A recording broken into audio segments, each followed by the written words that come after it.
Mənsiz keçən ömür xəyal kimidir. Sənsiz açan səhər gecə küləkləri tərk et. Sən get, eşqdən uzaq olma, get. Sevərək əllərim göyə uzanar, susaraq gizlicə yağışlar yağar, get. Sən get, öz sevgini tap. Harda olsan sən yox ol, get. Sevib getmən nağıl olaydım. Kaş qəlbim mənsiz rahatlıq tapaydı. Yenə, yenə geç məndən qəlbini üzmə, get.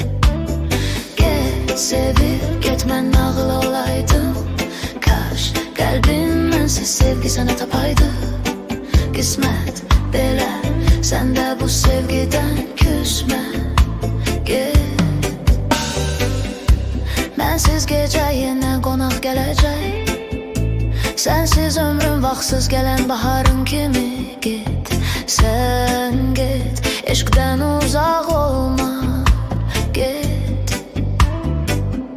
Sevərək əllərim göyə uzanar, susaraq gizlicə yağışlar yağar, get. Sən get, öz sevgini tap. Harda olsan sən yox ol, get. Sevib getmən nağıl olaydım. Kaş qəlbin mənsiz rahatlıq tapaydı. Yenə, yenə keç məndən qəlbini üzmə, get. Get, sevib getmən nağıl olaydım.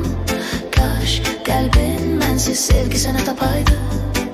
Qismət belə, sən də bu sevgidən küsmə, get.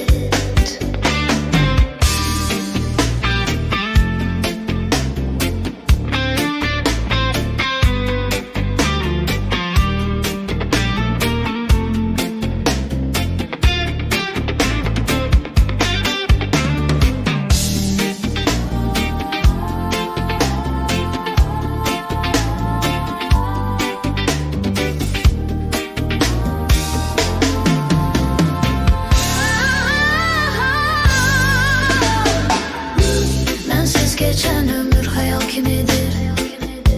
Sənsiz açan səhər gecə küləkləri tərk et. Sən get.